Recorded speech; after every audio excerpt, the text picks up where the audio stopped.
Baik, assalamualaikum warahmatullahi wabarakatuh. Nah, di sini saya akan mempresentasikan penelitian saya yang berjudul tentang implementasi metode pembelajaran Sulistopedia untuk meningkatkan minat belajar siswa di MTS Muhammadiyah Gorontalo.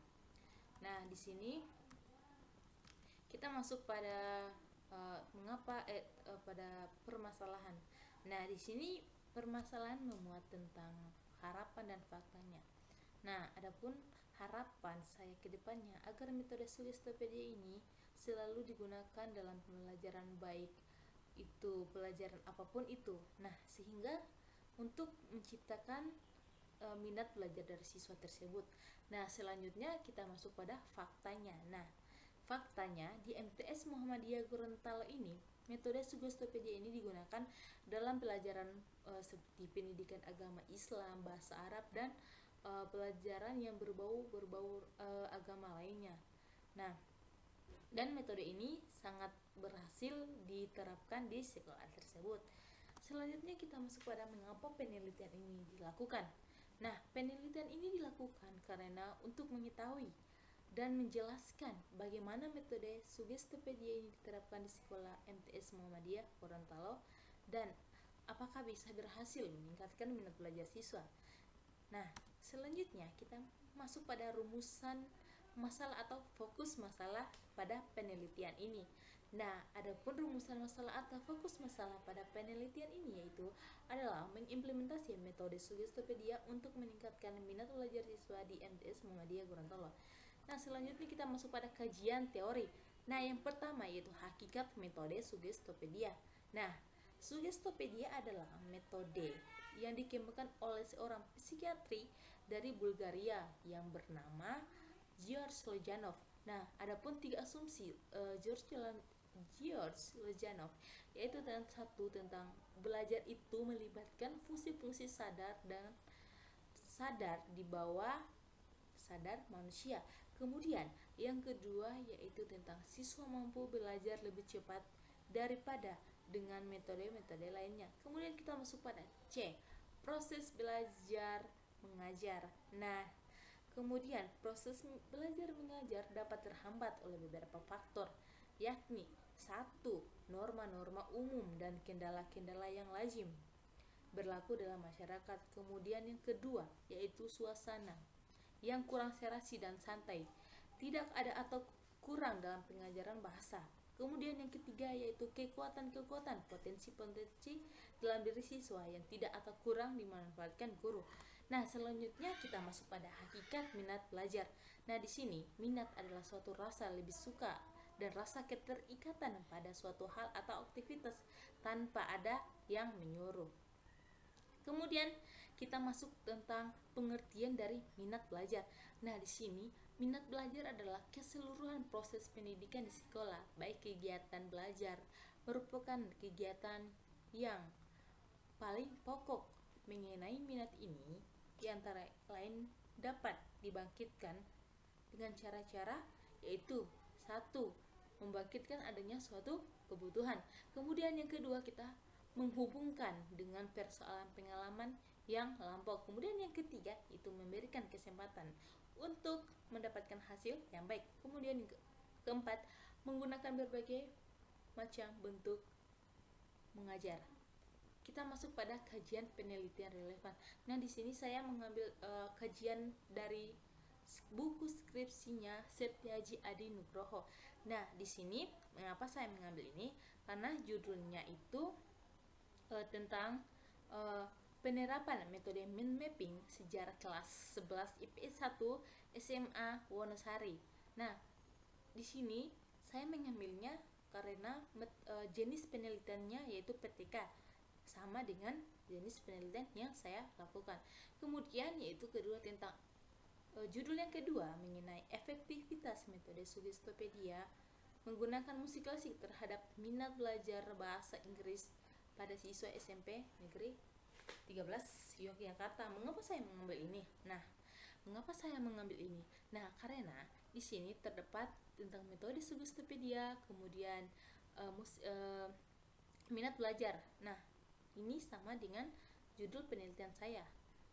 Kemudian kerangka berpikir. Nah, metode Sugestopedia melingkupi semua ini. Contohnya sikap yang santai, kekuasaan otoritas, irama, intonasi, kemudian siswa dibuat seperti anak-anak, dan sumber belajar ganda.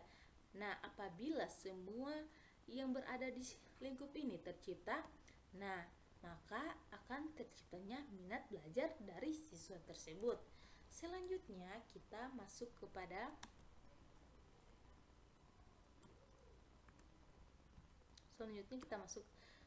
kepada tentang jenis metode penelitian yang digunakan. Nah, adapun jenis atau metode yang digunakan yaitu kita masuk pada lokasinya yaitu di MTS Muhammadiyah Gorontalo. Kemudian yang kedua kita masuk tentang teknik pengumpulan data. Nah, di sini teknik pengumpulan data yaitu observasi atau penilaian.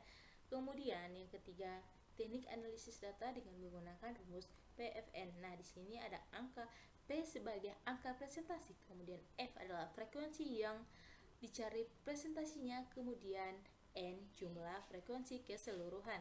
Nah, kemudian kita masuk kepada observasi. Nah, di sini saya melakukan hal yang diamati. Nah, di sini saya melakukan tentang keaktifan siswa.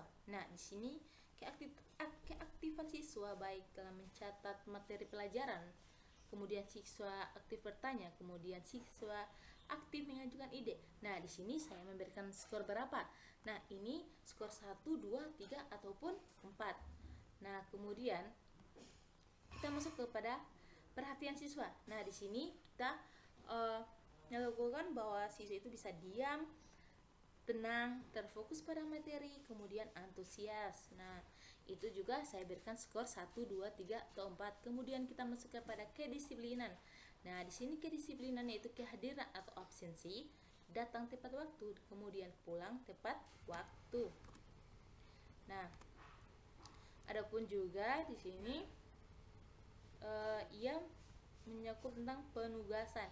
Nah, di sini penugasannya baik mengerjakan semua tugas, diberi skor 1, 2, 3, atau 4. Kemudian ketetapan mengumpulkan tugas sesuai waktunya, kemudian mengerjakan tugas sesuai dengan perintah. Nah, selanjutnya kita masuk pada outline skripsi. Nah, adapun outline skripsinya yaitu tentang pertama, judul implementasi metode pembelajaran Sugestopedia untuk meningkatkan minat belajar siswa di MTS Muhammadiyah Gorontalo yang melingkupi bab 1. Nah, di sini bab 1 melingkupi tentang latar belakang masalah, identitas masalah, kemudian batasan masalah, kemudian rumusan masalah, kemudian tujuan dan kegunaan penelitian. Kemudian pada bab 2 ini mencakup tentang hakikat metode Sugestopedia, minat belajar, kerangka berpikir dan kajian yang relevan. Kemudian pada bab 3 tentunya jenis penelitian, tempat atau waktu, teknik pengumpulan data, dan teknik analisis data. Nah, selanjutnya tentu saja daftar pustakanya tak perlu saya jelaskan. Kemudian adapun instrumen penelitian. Nah, di sini kita bersama bahwa instrumen penelitian adalah suatu alat yang digunakan untuk mengukur fenomena alam maupun sosial yang diamati. Nah, di sini ada beberapa jenis instrumen yang digunakan, yaitu 1, lembar observasi. Nah, di sini lembar observasi adalah lembar pengamatan untuk mengamati kegiatan proses belajar berlangsung. Kemudian ada dokumentasi. Nah, teknik ini digunakan untuk mengungkapkan data-data tertulis yang meliputi data hasil observasi yang dilakukan peneliti. Selanjutnya, terima kasih. Nah, jadi itulah pemaparan dari saya. Jadilah pendidik yang penyantun, ahli fikih dan ulama. Disebut pendidik apabila seseorang mendidik manusia dengan memberikan ilmu sedikit-sedikit yang lama-lama akan menjadi banyak. Nah, mohon maaf apabila banyak kesalahan. Wallahul muwaffiq ila aqwamit thoriq. Wassalamualaikum warahmatullahi wabarakatuh.